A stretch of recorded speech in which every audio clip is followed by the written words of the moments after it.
Good morning, everyone. We were doing chapter government budget.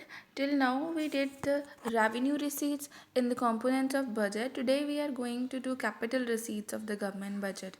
Capital receipts को discuss करने से पहले कैपिटल रसीद का एक चार्ट देखते हैं. In this chart, we can see that capital receipts are those receipts which either creates a liability or reduces asset. Capital receipts वो होती हैं जो या तो कोई लाइबिलिटी क्रिएट करती हैं या फिर एसेट्स को रिड्यूस कर देती हैं. जो भी रसीद ये दोनों कंडीशंस को फुलफिल करती है उनको कैपिटल रसीद कहा जाता है. These receipts create a liability for the government.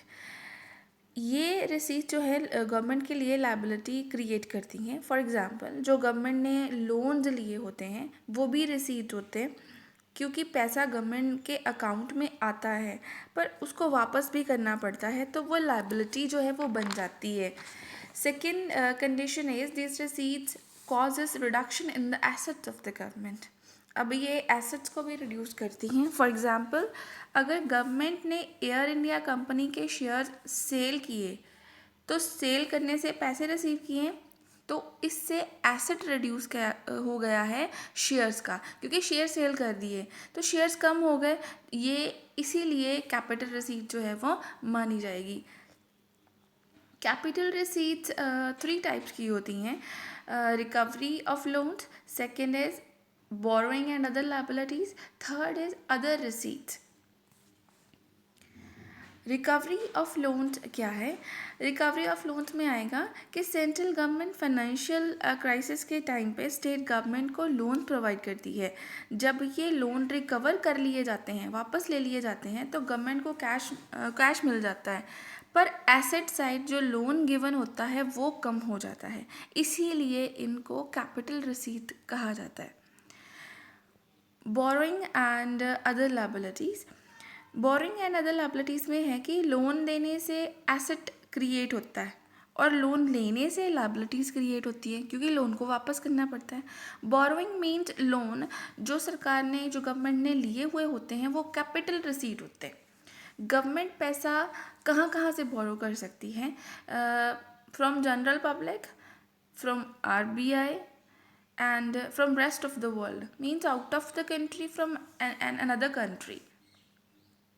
And third is other receipts. Other receipts में डिसइन्वेस्टमेंट आता है.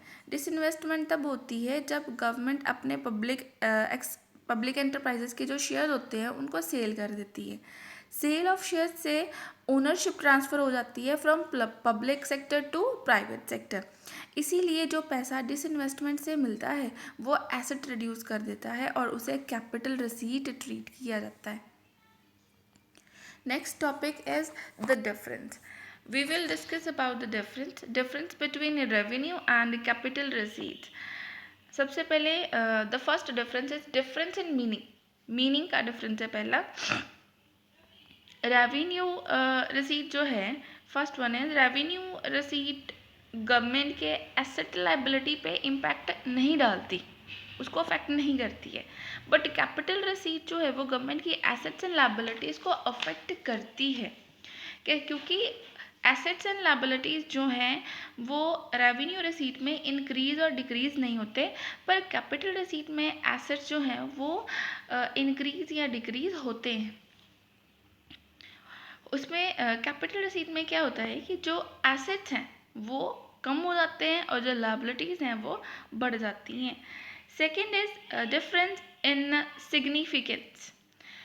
जो रेवेन्यू रिसीट्स हैं उनका कोई भी बर्डन फ्यूचर जनरेशन पे नहीं होता, पर कैपिटल रसीट का हमेशा फ्यूचर जनरेशन पे बर्डन रहता है.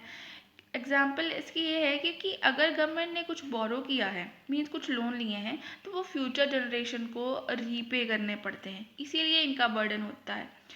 And next B point is, जो अगर रेवेन्यू रिसीट्स ज़्यादा हो जाएं हमारे पास, तो इसका मतलब है कि इकोनॉमी की फाइनेंशियल हेल्थ बहुत अच्छी है. और अगर हमारे पास कैपिटल रिसीट ज़्यादा हो जाए तो इसका मतलब ये है सरकार के ऊपर बर्डन बहुत है, लोन बहुत ले रखा है और जो इकोनॉमी की हालत है वो बड़ी तरसयोग है, वो बड़ी पुअर हेल्थ है. This was the difference of revenue receipt and capital receipt. Now next difference is direct tax and indirect tax. Direct tax and indirect taxes में क्या डिफरेंस है? डायरेक्ट टैक्सेस में फर्स्ट पॉइंट है, it is the tax which is finally paid by the person on हुम it is legally imposed.